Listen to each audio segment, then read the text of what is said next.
I got the pleasure of introducing Eric, or better known as Danker for most people here, and Luis. I'll just do just a quick bio. Danker joined Riot back in 2010. Spent more than 10 years there as a tech leader during the rise of League of Legends. Later on, he started a company called Roar Studios, which I'll talk a little bit about. That got acquired.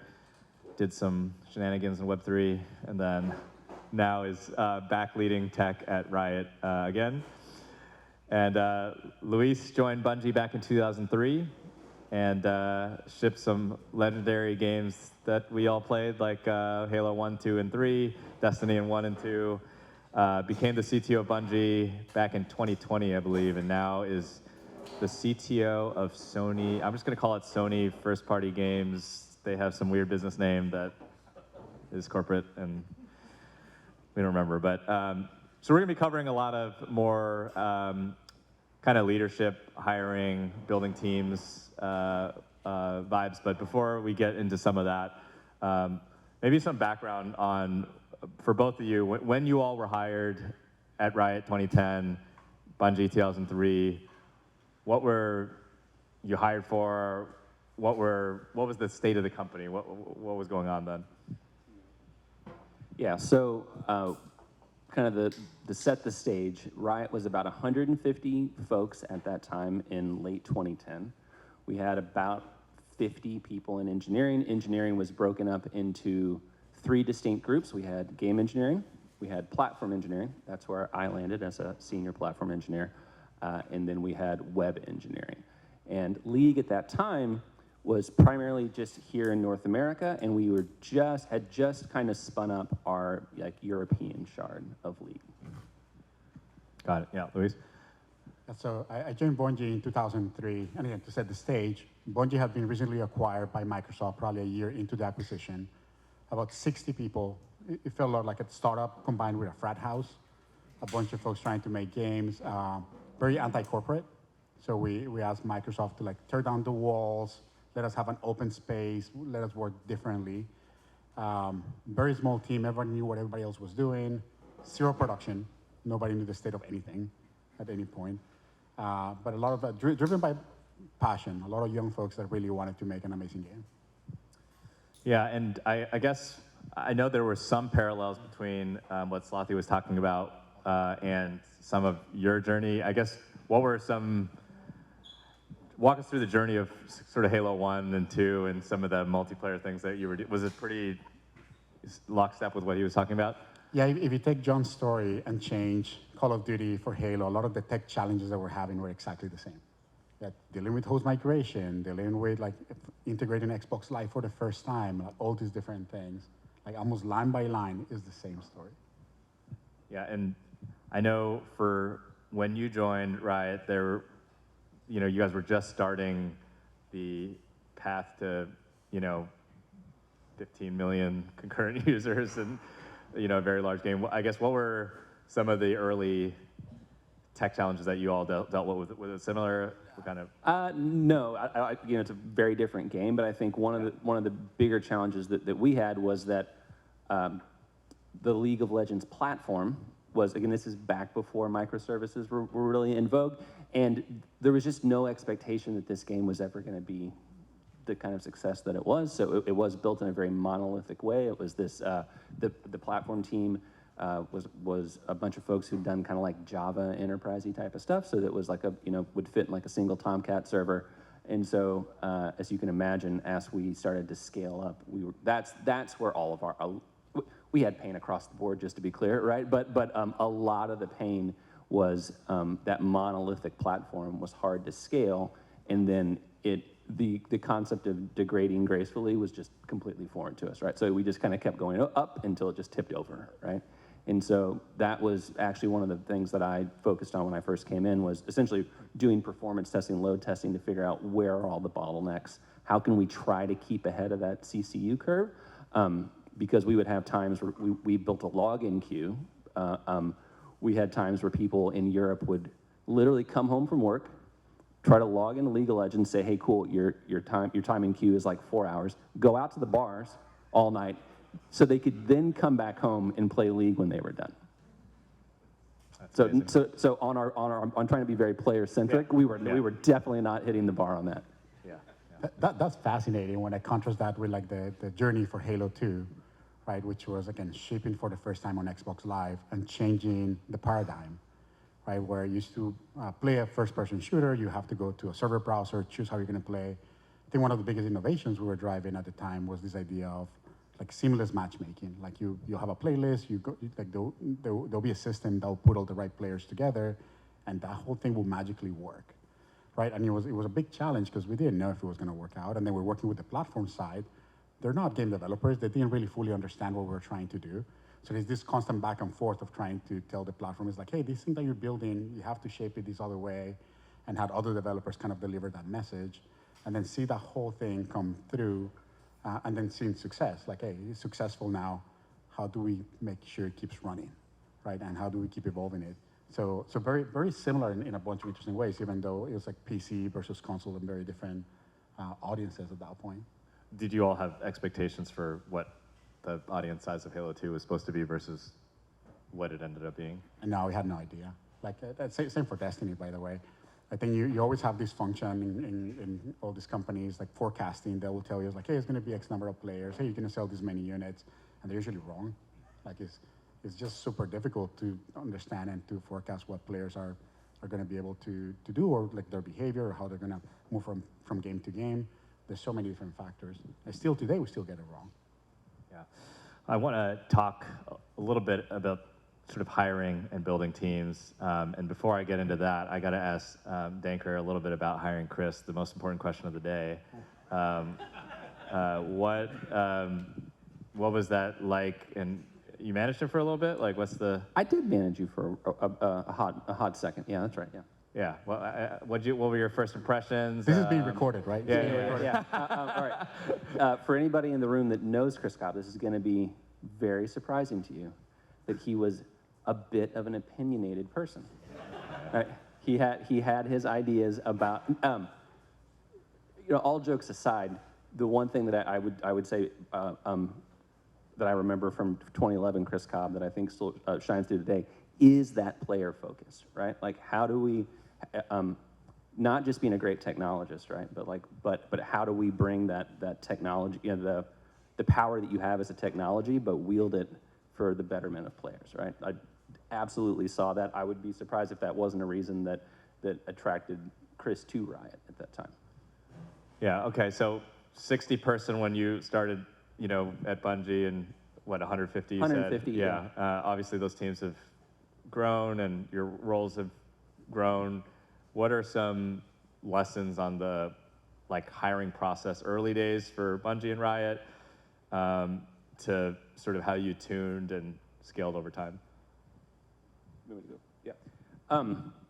Yeah, I mean, we've definitely put way more structure in place over time so that we could scale things, right? But what were some of those early lessons that we learned, right? I think part of it is have an idea of what you're hiring for, right? Because at some point in time you're gonna need to understand what the interview process is like, and then how do you know if you're thumbs up or thumbs down on a person? You need to spend time thinking about it, especially anybody who has a kind of early stage startup. What are your values?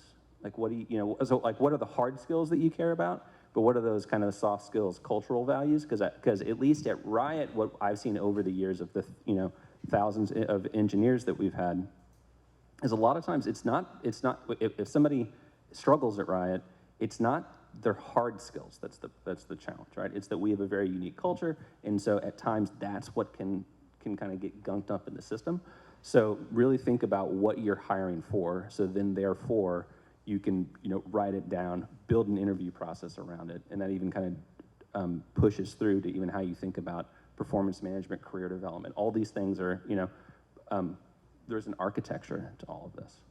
We talked a little bit about is it false negatives of maybe being a little bit... I think that was that's one of the things that I think about in this, because in being part of thousands of interviews, because I think we cared so deeply about did and still do care about our culture at Riot, that I think we tuned our interview process so hard that we did not want any false positives. So I think we got a shit ton of false negatives because I could just go look at humans that I knew that kind of like bounced out of our interview process, and I would just kind of follow them along on LinkedIn, and I'm like, ooh, this person was really successful, over another decade. And so that's just the thing you have to kind of think about is where do you want to tune your interview process so that you're, and I think that's going to be like on a company by company basis, but you can spend an awful lot of time, having people get ejected out of that process that it could have been great folks. It's hard to, because for as much science I think I try to put into in process I put into interviewing, it is an art. There's an art aspect to it, and you never know 100% for sure. Got it. Yeah, Luis, on the hiring front? Yeah, I will say early on, very similar, the focus was on craft. Like, are you good at what you need to do here at this company? How do we evaluate that? In engineering, are you good at algorithms? Can you solve specific problems? Can you whiteboard them? Bungie used to be part of Microsoft, so we picked up some of the Microsoft interview methodology and on the whiteboard kind of problem solving. The other one, culture, completely agree. Like, it's key. I think misalignment on culture is super dangerous and difficult to manage. Soft skills was the other one that over time we kept adding into the interview process. And the other one we added is kind of multidimensional view of the individual. Right? You can have engineers that they're very talented. Can they work with designers? Can they work with artists? Can we work in this multidisciplinary team? But then we also run into a bunch of issues, fine-tuning kind of that balance between, hey, are we being too hardcore? Are we passing up on good candidates because we don't want to have any bad hires? Eventually, that bar was changed mainly because of market forces, not because we wanted to. But our theory was, hey, a bad hire is so difficult to process. It's so damaging. It can take 2 years to get a bad hire out of the system, but the amount of damage and the trail of like misery they leave behind sometimes is super difficult to fix. So we will be okay passing up on like 2 good hires if that means that the third hire was a bad hire, and then we pass on that one as well. Again, it changed over time as the market shifted, right? Like it was very difficult. Bungie has, and I believe that they still do, have like 8-9 hour interview process with an engineering test up front. But then you can get hired another big tech company with a 2-hour interview, right? So then the incentives start shifting. So you have to start being more accommodating and saying like, hey, how can we expedite this process? And that was kind of the challenging we were tackling in the last couple of years. I was going to add 2 things, but you said the last thing I want to add 3. That's we had the exact same problem because of this like desire to reduce false positives. It's always like, well, let's add another interview, another part of the loop. And at some point in time, I'm like, guys, like frankly, I'm like, Netflix is going to give this person, like they have the paper ready, and they will literally hand the offer to the person the moment that their last interview is done. We're not competitive in the market, right? So like that had to force us to really kind of hone in on what it was. There's a couple other things that you mentioned that I wanted to double down on, or even what I talked about too. I said, like culture fit, right? And I think a learning that we had, a mistake that I made early when it was more of kind of the frat house kind of type of stuff is, culture fit is, do I want to have a beer with this person? And that's not culture, right? Like you have to be intentional about this. What is our shared set of, like, what are our values that we have as a company? That's culture, right? And so it doesn't mean it, so you have to think, again, you have to be intentional, write it down, have an interview process. It's not about necessarily, am I going to be buddies with this person, right? And then that last bit, and I say this as somebody who worked in like healthcare software or whatever, like that's not what we're making, right? Like we're making something different. And so communication and collaboration is so highly valued because you're going to need to work with artists. You're going to need to work with designers. You got to be able to have that give and take and be able to communicate well. You can't just be the engineer that's just sitting over in the corner waiting for this perfectly written spec. So that was something that, we definitely evolved over time. I guess like tactically speaking, what does like the process today look like? Is it 2 technical interviews? What? It's 3 for us at Riot. Everybody at Riot, keep me honest here, because I think it's three craft specific, and then 3 Riot level ones that every single Rioter. Yeah, it's like communication. And, we've got communication, collaboration is one of them. Kind of product thinking. product and process, right? Like, how do you think, because again, we're not looking for engineers or any kind of game makers that are only just craft specific. They have to be able to think in the product side. And even on our craft ones, again, we've gotten feedback for a number of years. You're like, wow, Riot does a lot less technical than I'm used to at other places. And I've been fairly unapologetic about that, because I'm like, yeah, I get it, I know. We're interviewing for the things that we think will illuminate if a person's going to be successful in our context. And in our context, all those other things matter just as much as the technical ability. Yep. I think for Bungie, at least as of 6 months ago, it was a tech screen followed by about 5 to 10 hour written test, or like coding test, which was kind of the biggest barrier for people. A lot of folks will drop out at that point. It was like too big of a commitment compared to the rest of the market. Then on one day of interviews, usually 3 craft-oriented, design, product, test, a combination of those depending on the individual role. And soft skills will be tested in some of those slots as well. So about six interviews or so. And we still have the debate internal right now today about take-home versus not, right? Like, whiteboarding, are whiteboarding tests valuable or not? Is it testing the right things? Is it indicative of the kind of work you're going to do? But maybe a take-home is actually more indicative of the kind of work you're going to have, but then it puts a bunch of pressure on the person who almost certainly, if we're interviewing them, they're super successful and they've got, their time is precious. And so it's like, how do we kind of it's this constant push and pull of trying to be as respectful to the candidate as possible and being competitive, but then also trying to get as much signal that we need to feel comfortable with the decision. Yeah, makes sense. Switching gears a little bit to like actually that you got the people and you're trying to build a great organization in terms of what does it look like to raise up leaders, to build great teams. I guess like what have you all learned in your leadership positions about what does it take? How do you identify a leader? How do you take that person on the journey of leadership? And then what does that look like from a team standpoint at the respective companies? I'll tackle the part about leadership first, and then we'll keep the conversation going. At Bungie, we have this fascinating thing about folks like stepping up and saying like, hey, I want to lead a team, or I want to move to a leadership position, and then we'll ask why. And that was kind of the biggest filter right away. When the answer was like, I just want more money, you'd be like, well, you're probably not ready for this. Usually the most inspiring answers were folks that say like, hey, I really want to help other people do their best work. Like the more it bias towards what we call servant leadership, the more successful those folks will be. So then we'll ask a lot of questions around like the why, like trying to get to the core, like what's driving them towards becoming leaders. It was interesting because the best leaders were the ones with the most hesitation, because they felt that responsibility on their shoulders of others. It's like, hey, I don't want to disappoint my team, so maybe I shouldn't lead them, because if I do something wrong, is like the craft of all these people, is their careers, is all these different things. So when we found those hesitant leaders, we will try to find ways to give them a chance in a way they could back out. So it's like, hey, try leading this team. There's like this work stream. You're the leader of the work stream. Try it for 6 months and see what happens, and focus on soft power, soft influence, and see if you're getting satisfaction out of that. So we allow a lot of folks to try leadership without having to commit. Because the other thing that we found is if you move to a leadership position and then you fail, you usually end up leaving the company, right? So how do we make it so you can try it without having to commit? A lot of people that move to leadership positions, they're at the top of their craft, right? And we don't want to make them feel like, hey, you're trying this thing, and if you fail, you're done, to go do the thing that they did really well at a different company. So this like leadership tryout kind of paradigm was very, very helpful to us.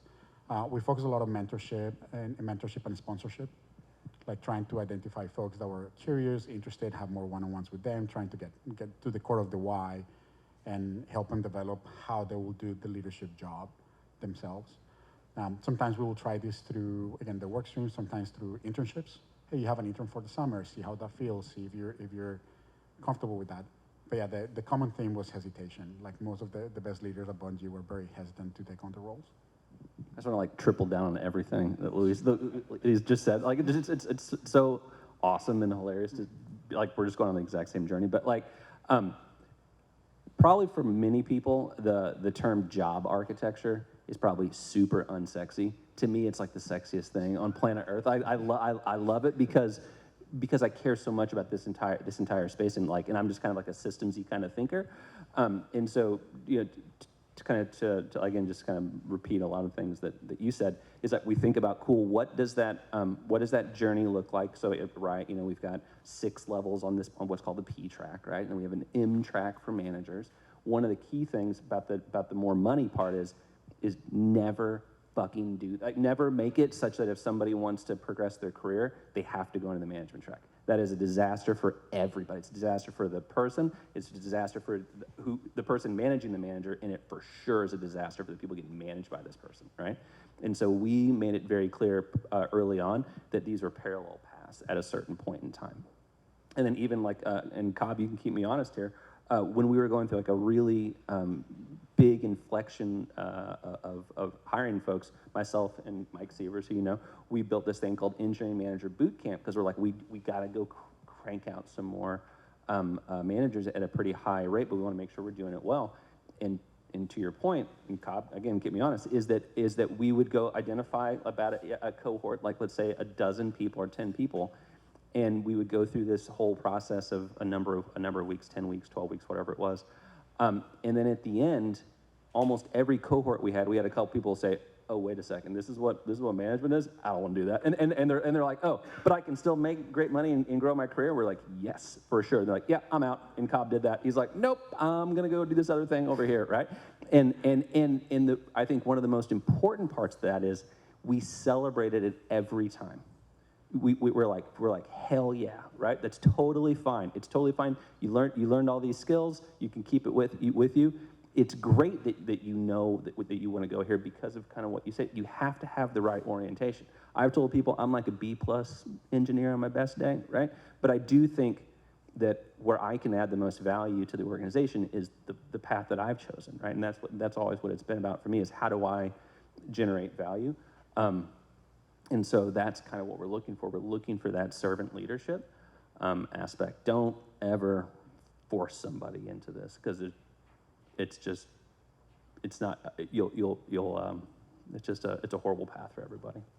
Yeah, and in terms of I guess both of your companies, I'm sure, have gone through seasons where there's been crunch, and you've dealt with sort of motivating people. Can you talk a little bit about how you create healthy structures to keep people motivated, especially with the games industry and obviously what we know with just how spiky it can be? Yeah, I think part of it, I'm going to sound like a broken record. I'm going all the way back to interviewing. It's just, you're starting with people who just have a passion. I don't think I've found a good way to sustainably and ethically motivate people that aren't motivated, right? Yeah. I mean, you can, but it just doesn't. You're not getting the product. Again, we're making amazing products. You can't do that with people that are just kind of ho-hum. So yeah. It starts kind of on the selection side of things. I think it's Dan Pink. I don't know if that's his name. There's a Start With Why. Is anybody? No, it's not Dan Pink. I'm blanking on the guy's name right now. You're talking Daniel Pink? Yeah. Simon Sinek. Simon Sinek. Oh, yep. Yeah. Start with why. Servant leadership. Yeah. Yeah. And so that's part of how, if we're going to go on some kind of gnarly journey together, just being honest, people. Hey man, this is going to kind of suck, right? But yeah. This is why we're doing it. Start at the top of why are we actually going on this?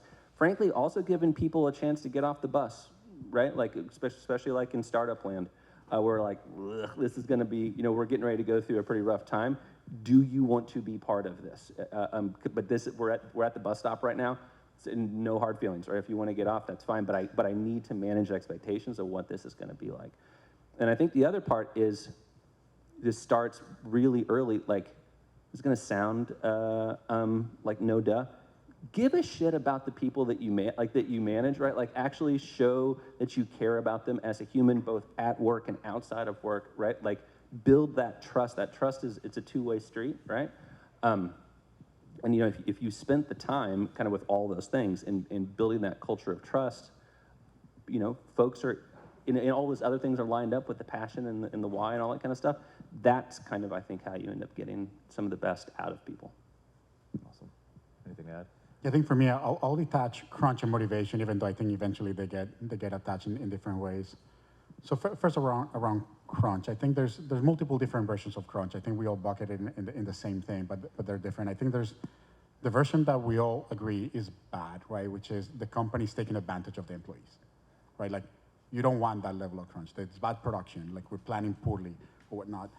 There's a second version, which is the one that we have to manage as like people leaders, and is people that have so much passion, they're willing to burn out themselves because they care so much about the product. And you have to create systems to mitigate some of that, but also allow some room for people to understand like how far they want to go.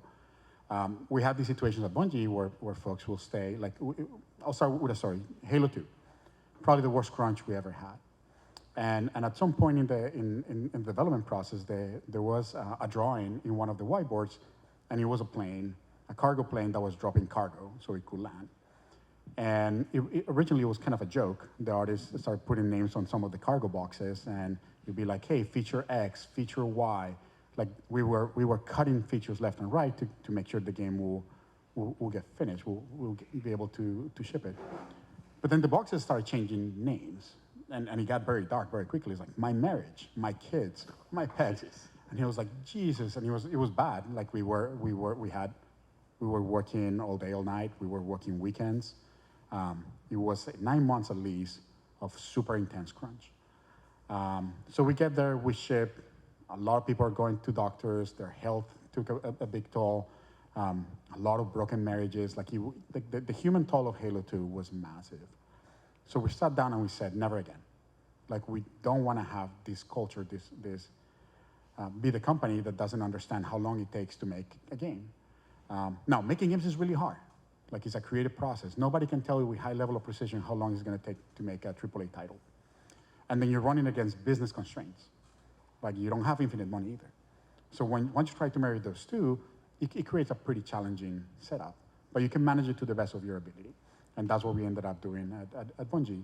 First, we moved towards like schedule pushes. It's like, hey, we're pushing hard to close a milestone.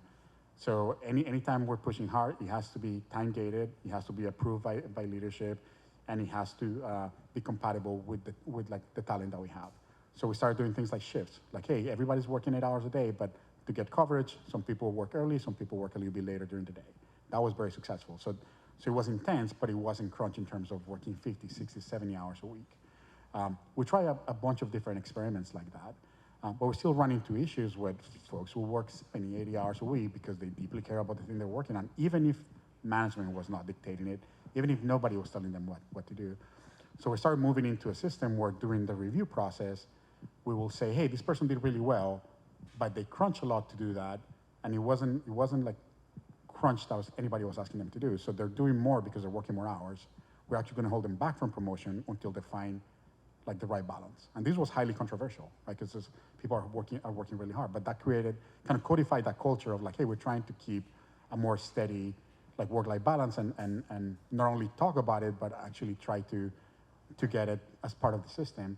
And that was fairly successful. It doesn't mean there's no crunch. It doesn't mean that sometimes we didn't have to push hard, but we try to put as many systems as possible towards avoiding the bad version of crunch or avoiding burnout. I think that's the most important version of it. Then I'll talk a little bit about motivation.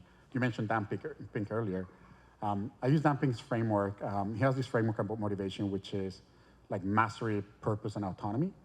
And it's very clean. If you apply it to engineering teams, and individual engineers, it's actually super powerful. Like as engineers, I think I'm also like a B minus level coder. But when I was an engineer, the things I enjoy the most is like, hey, I feel like I'm doing this better every day. Like I feel like my craft is improving, my knowledge is improving. I feel like I have enough space to solve the problem. Like I think defining the problem space and not the solution space for teams is super important. So I had a lot of space to play with and be creative on how the solutions I was going to look for. And purpose, I think that's the most challenging one. But if you hire well, that drive towards like, hey, I want to be a game developer, I want to make games, it kind of self-fulfilling. That engine is there already. So when I look at it through those lenses, it has been very helpful for me to focus on how to motivate teams. Actually, you brought up another thing that just sparked another thought, is that to this point of like, we're getting like these folks, you actually have to sometimes pull the reins back and say like, hey, maybe you should take some time off, right? Because like this is, in generally, my belief is like we're moving into this more of this games as a service kind of world. Like these are marathons that we're on, so we got to think about how we do this more sustainably. So just being on the lookout for folks and encourage them to take the time that they need. Also, being very careful not to put hero culture too far up on a pedestal. Like, it's a balance, right? Because like sometimes when somebody goes above and beyond, like we're like, look, man, that was just fucking awesome. We should do that. But being thoughtful that not everybody thinks, okay, now we all have to be grinding all the time. Again, I'm more like, how do we build the systems that make this as sustainable as possible, right? You talked about like, you got to be. There's a weight to like the development management part. Like, did we screw this up because, you know, but again, to your point, like the high precision part, like you're just never gonna know 100%, but we should at least put the calories in to try to be off by the least amount as possible. Switching gears a little bit to some of the career transitions recently, Danker, you joined a startup for a little bit, and obviously you're back at Riot. What are, on your end, what are some kind of learnings that you take from, there's kind of a good mix here of people that are working at big studios and some I mean, working at small ones. for me, I love the fact that I did this, right? I mean, it's also easy because I'm back kind of home too, right? So that also feels good. But you know, I spent all that time at Riot, kind of growing with the organization, and I was in a very centralized role, and am now. But that means that by definition, I'm further away from the game teams. And so you start to lose empathy with kind of what the problems are that the game devs have. And I'm like, these guys are being babies or whatever that may be, right? And then I'm right back in, like, kind of fingers on keyboard. Joe would tell you, like, man, he's like, was Danker really fingers on keyboard? But a lot closer than I ever had been for a while. And so just reckoning with kind of the day-to-day decisions that you have to make and the trade-offs. So like that was one of the things I loved the most about the startup, is that, you know, Riot's always been fairly blessed with its success and then therefore its money. So you can just kind of throw money at problems, just hire more people, whatever it may be. But at the startup, it's like, we raised exactly $7 million and we're not getting any more, and you're gonna have to figure it the fuck out, right? And so having those constraints and having to reckon with that was really important. It actually also very clearly highlighted, I only have 5 seats. I don't have 6 seats. Do we have the best person in the seat that's aligned to the mission, doing whatever? And sometimes just having to make the hard call that somebody's not working out. And so, you know, that was the part that was really cool. And the fact that, like, we just didn't wait till tomorrow to solve a problem. We're like, no, it's got to get solved today, right? Yeah. And so probably part of the transition back into Riot is that, you know, we were in a little tiny Zodiac flying around or whatever, and Riot is like a, you know, Starfleet or whatever, right? And so it's like, how do I take some of that kind of oomph from the startup, you know, and kind of re-inject it back in my day-to-day at Riot, realizing that the context is different. And if I try to operate startup lifestyle at this scale, I'm just going to bang my head up against the wall. So like that's kind of part of the journey that I'm still going on right now. Luis, you kind of transitioned from to the mothership, I guess, of, you know, from Bungie to now running Sony. I know it's pretty early. Where's your headspace at with that transition? Yeah, I joke that I went from being part of the solution to being part of the problem, like moving on to the next layer of the problem space.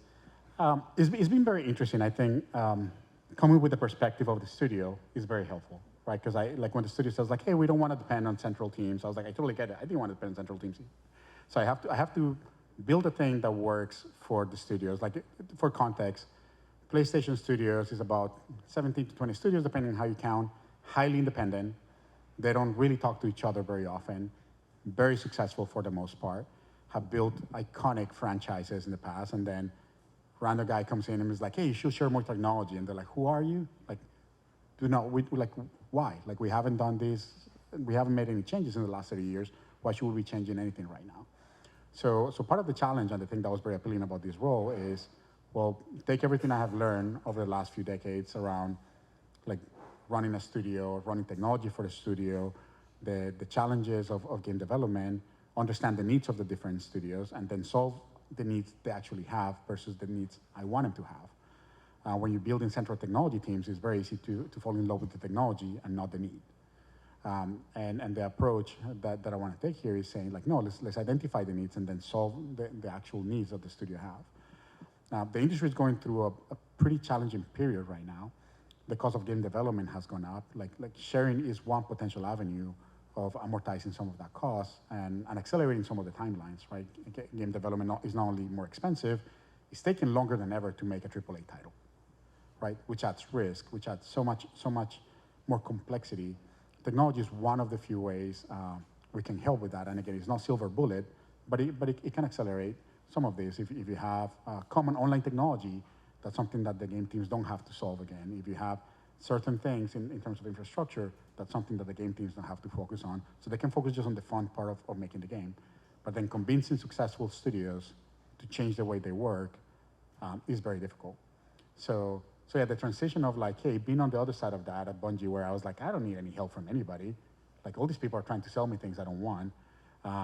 To now to say like, hey, I think you want something that you haven't identified completely yet. Let me put it together, speak your own language, and see if we can move it forward. Has been a fascinating challenge. And again, it's been 6 months. I think we made a ton of progress. But yeah, like it's definitely not an easy task. Yeah, and we talked a little bit before. You said one of your top priorities this year is AI, which I almost hesitate to even say the word. But I struggle at our company to some extent, and engineers have high skepticism towards hype things, of which AI has some real stuff there and some hype. It's a top priority for you. I know, Danker, you mentioned obviously you're thinking a lot about this. How are you approaching how to? I mean, obviously, outside of tech, you have art and other areas where it's even more controversial than amongst the engineers. But how are you, as a top priority, what's the approach that you're taking? It's a highly controversial topic, right? And like any new technology trend, like there's hype and there's reality, and there's a gap between the two. I think engineers tend to be more focused on like the gap, but I think there's real value here. And I think the incentives are aligned in a fascinating way. Like again, like I mentioned before, the cost of game development has gone up quite a bit, right? We have to be looking for ways to either reduce scope or improve how we operate. I know we all have this fear of like, hey, is AI going to take our jobs away? I was having a meeting a few days ago where I was explaining like, hey, here's the state of AI, and the first question I got was like, hey, can AI replace a CTO? And I was like, hell no, it cannot happen, impossible. But it's top of mind for everybody. Is the idea is like, hey, is this technology that feels sometimes like borderline unethical, and in other case clearly unethical, going to impact my ability to do my job in the future? Are we in the verge of like a Skynet type situation where the robots are going to take over? And there's real risk in a lot of these areas. But I think there's also a positive side of the story. And if you think about our jobs day to day, there's so much stuff that we do that is not enjoyable, that is almost like punching a car in a bunch of different ways to get to the results that we need.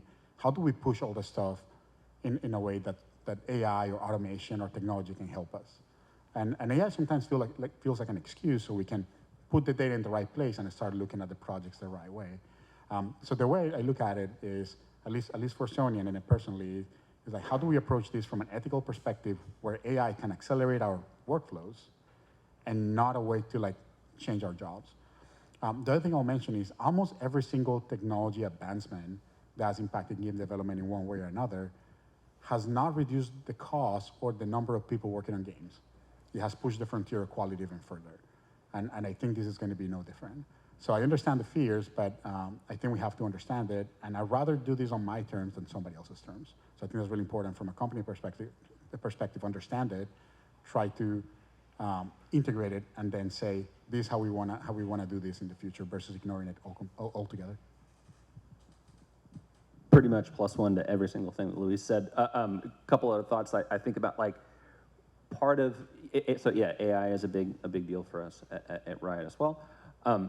Just kind of like how, you know, I have my investment portfolio, and some of that stuff might be in boring stuff like bonds or whatever, but then I don't really have any crypto, but like, you know, like some more speculative stuff on the other end of the spectrum. You got to kind of place these bets, you know, kind of up and down to have a balanced portfolio. And so one of, you know, my jobs is to build and deploy technological capabilities for Riot Games, right? A lot of that capability is humans, right? But there's also just like the tech side. And so I need to be placing bets kind of up and down that speculation chain. Because if I'm way over here in speculative area, all of the central game teams are like, what are you doing? Like, because like, this is one big pool of money. They're like, Danker is blowing a bunch of money that we see no value in, right? So I got to be thinking about like, how are we deploying capabilities that kind of have a near-term horizon? And what are some of these things that like, if to your part of like on our terms or not, that you're like, hey, some of this stuff, if you're not doing some of this like reinforcement learning type of stuff now, we can't just wake up tomorrow and be like, cool, we need to just, you know, manifest this out of thin air. So we got to be placing some amount of bets over here that they might blow up. They probably will. That's how it works. But we need to be, you know, doing that now so that whenever the game teams are looking for some of these capabilities, we have them. And I guess the one last thing on that is, it's also, I think, our job as technologists, because I watch it happen where designers and product folks are like, hey, wouldn't it be really cool if we could do that? They're like, no, we can't do that. And I'm like, what? I'm like, maybe we can, right? But that's our job, is that if we're not in those conversations, they'll just self-edit because they just think we can't do it, or to make the content, they're like, oh, well, that's just way too much content, and you can see them doing like the math in their head about how, and we're like, but what happens if we could do that, right? And so that's kind of where we're thinking about that type of stuff, is how do we bring some of these capabilities, because I don't think you said it here, but when we were talking earlier, like the budgets, well, you did mention, the budgets keep going up, the fidelity keeps going up, the content keeps going up, right? And so we've got to figure out a way to make the economics of this work. All right, I got too many more questions, but I do want to have some time for Q&A. So yeah, let's open up the floor. If folks have a question, if you can raise your hand, we'll get a mic out to you. Sorry, over there? Is there some walking around? Oh, here we go.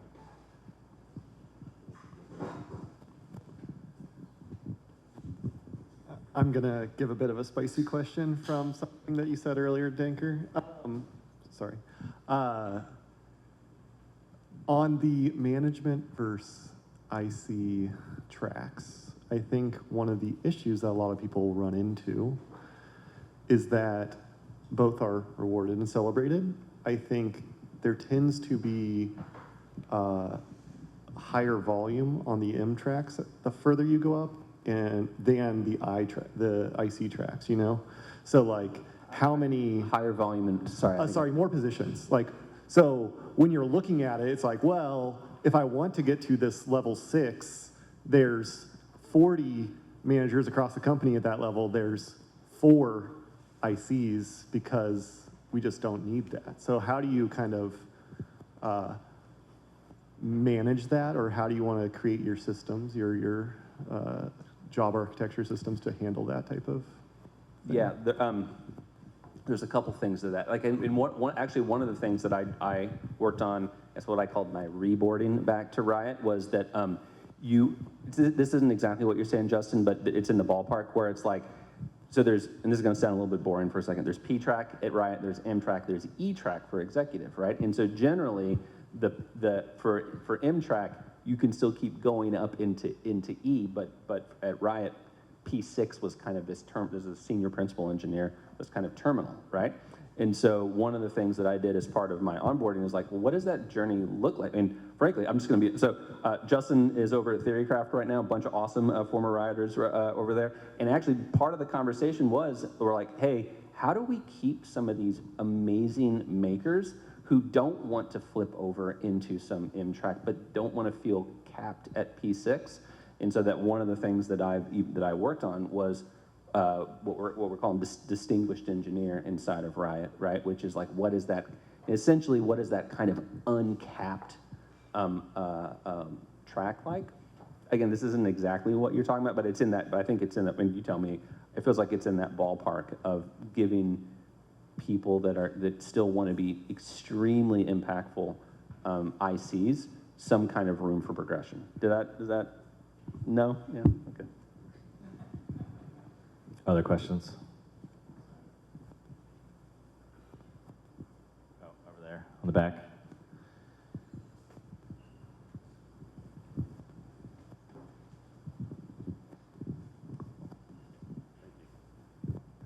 Thanks. Great talk. I want to kind of delve into that a little further. And the thing I want to talk about, I'm a huge believer in the parallel tracks. And worked on it at a couple of companies.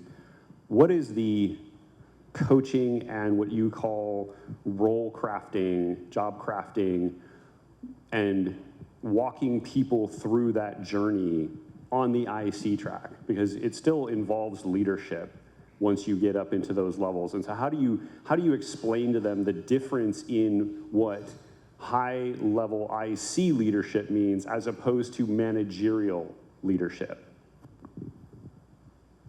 Yeah, I can give it a shot. So at Bungie, we had this practice. We used to call it a ladder walk. Usually we'll have one of these a year where you sit down with your manager and say, like, hey, here's your job today.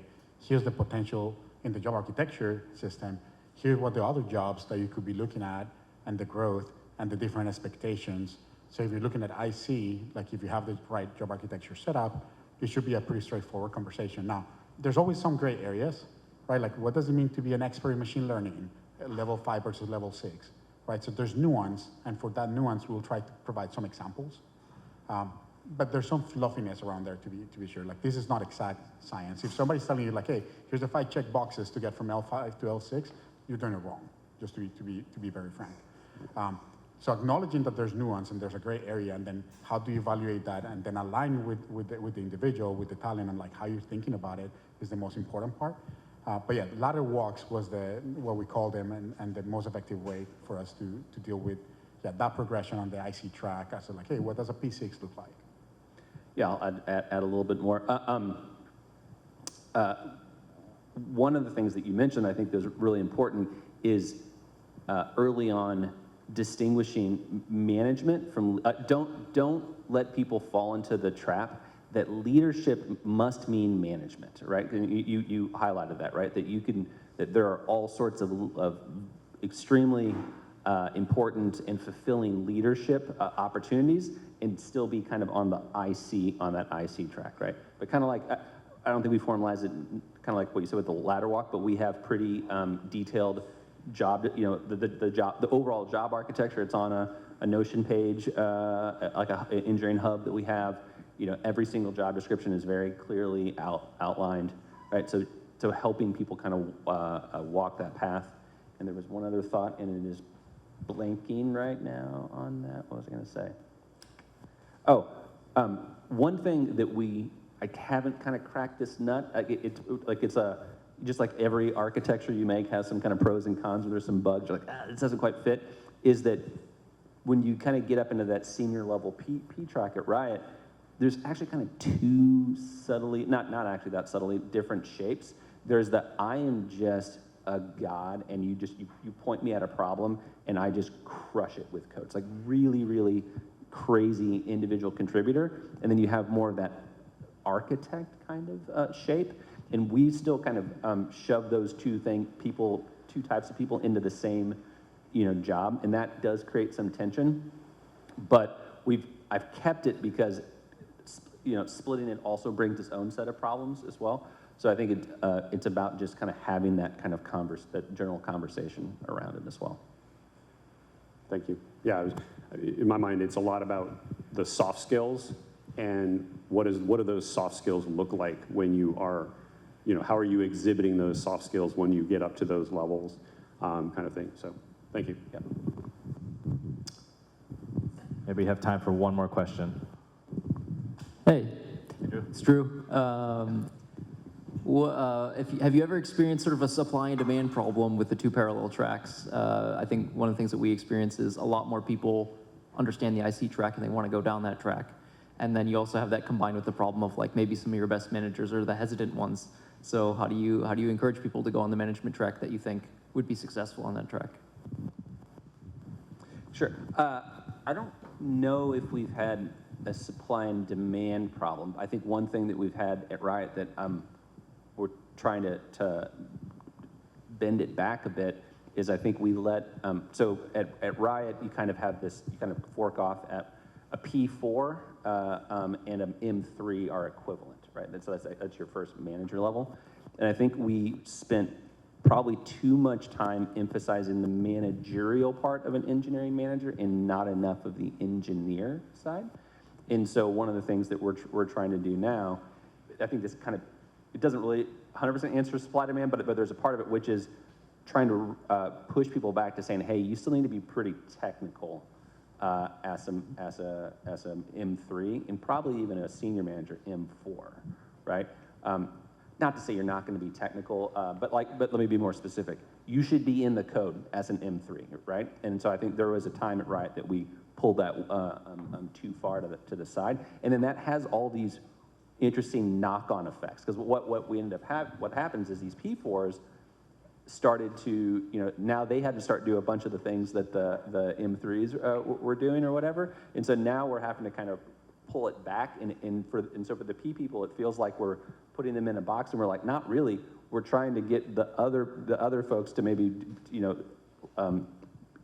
get back to kind of their true north, so that our P-track folks aren't in people, frankly, are just in meetings all the time, right? And we're like, look, man, this is like that kind of P3, P4 at Riot is just like our powerhouse core. Like there's 500 people that are, probably 400 folks that fit in those two. I mean, that's where the work is just getting cranked out on the day-to-day basis, and so we needed to kind of reorient that a little bit. I think for us, the supply and demand part does not resonate strongly, but it does bring a different idea or a different challenge that we had, and it was around working on live service titles. And then you have some engineers that are super talented, and they're like, hey, when is the opportunity to get to the next level, P5, P6, or whatever you want to call it? But then you work in live service titles, and what we want you is to work on gameplay. And that's what we need. And you could be the best gameplay programmer, but hitting the next level of proficiency, the opportunity is not there. And it might not be there for a while. It might never be there. So it creates like these weird set of incentives and lack of recognition that is super challenging to navigate. Because if you're building widgets, there's only like some metric of widgets that you can build. But if you want to create an island, if you want to use the Radford analogy, like there's so few opportunities to create an island when you're making a game. So that has been the most tangible version of the challenge, which again, I think it resonates with some of the earlier questions that were asked about, hey, the difference between the IC path and the M path. The M path tends to have more volume of opportunities because companies tend to grow, right? But again, the number of opportunities you have for inventing an island is just more limited. So that creates that asymmetry, I think, to some degree. Ben, I'm not sure if it answers your question, but that's kind of the thoughts that we had for the experience with live service titles. Yeah, thanks for talking about it. All right, I think we're out of time. Let's give a round of applause to these guys. Thanks, guys.